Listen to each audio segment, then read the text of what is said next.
কি আর কাউরে বাঁধা রাখা যায় যদি থাকিতে না যায়? কি লাভ হইল শিকল বেড়ি দিয়া পাখির পায়?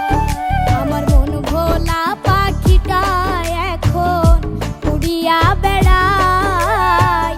কি লাভ হইল শিকল বেড়ি দিয়া পাখির পায়? কি লাভ হইল শিকল বেড়ি দিয়া পাখির পায়?